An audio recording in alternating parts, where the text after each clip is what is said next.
Let's talk about Valentine's Day, the day that tends to bring up a lot of stuff, including the women in my community, women who are single and they desire to be in soulmate relationship, in relationship that is passionate, that is loving, that is full of romance. And this day can remind them that they don't have it yet because everyone else is showing off their bouquet of flowers and the amazing dates and those, romantic gestures. And it can be really, really hard. I totally get it. And I work with women all the time since 2017 to turn this around. So I'm here to tell you that you can turn things around really quickly. By the way, my name is Shahrzad. If you're new to my channel, welcome. I'm so happy that you're here. And I want to tell you that if you're feeling the lack, if you feel triggered, or maybe because the pain is really a lot, you may have turned things around in a way that you want to protect yourself, that you're shielding yourself from feeling hurt by telling yourself, you know what, it's a stupid holiday, anyways. It's a Hallmark holiday. It's not a Hallmark holiday.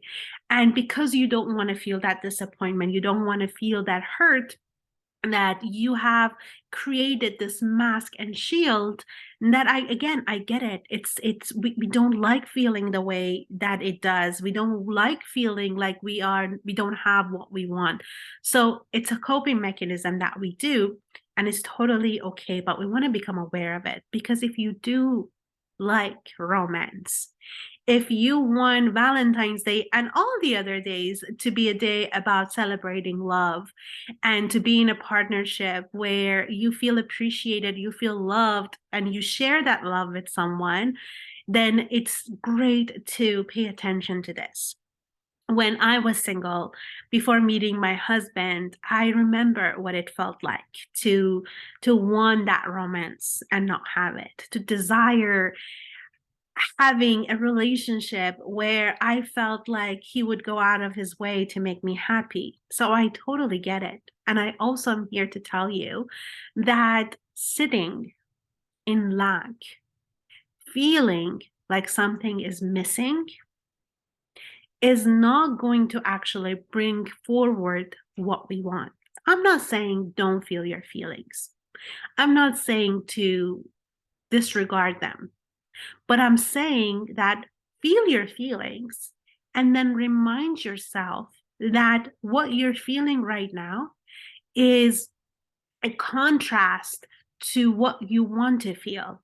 And it gives you an opportunity to bridge the gap by reminding yourself that it hasn't happened yet.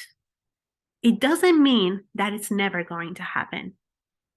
When we feel hopeless, when we feel like here's yet another year that went by and I don't have the relationship that I want, I'm not in that soulmate relationship, it feels like heaviness taking all over us. It feels like defeat. It feels like we are falling behind. It doesn't feel motivating.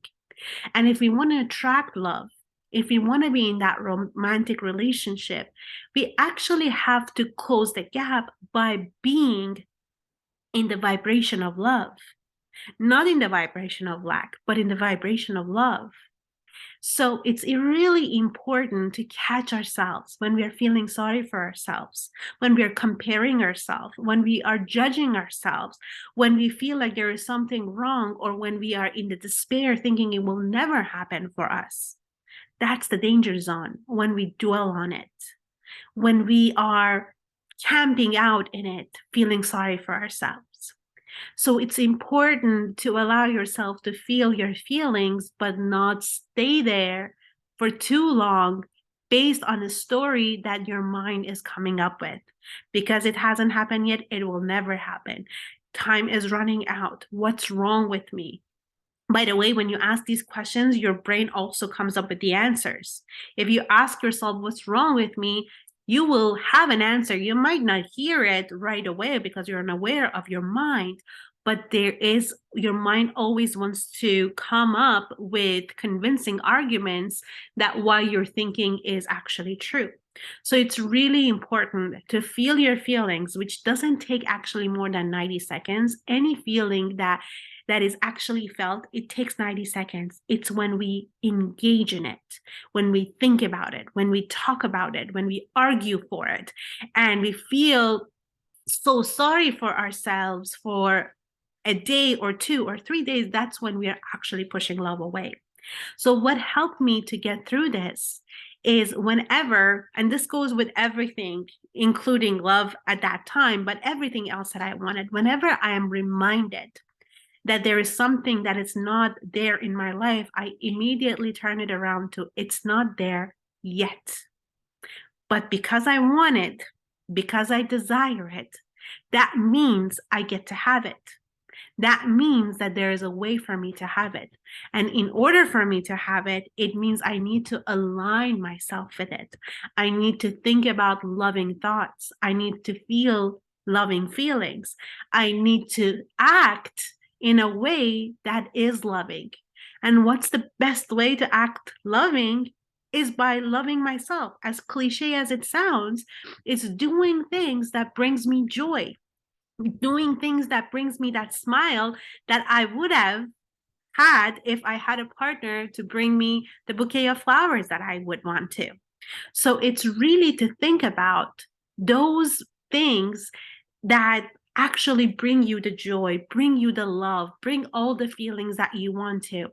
Like I said, it might sound cliche to say that, just you have to love yourself first, but there's a reason we say that.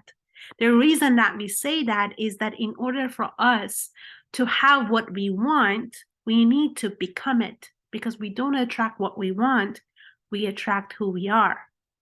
So if we want to attract that love in our life, we want to attract that loving relationship, we got to go first. We got to be a match for that vibrational love. And that's the way that you can close the gap. Whenever you are recognizing something isn't there in your life, don't ask why it's not there. Ask yourself, who do I need to be in order to have it? How do I need to think? What do I need to feel in order to be a match for it?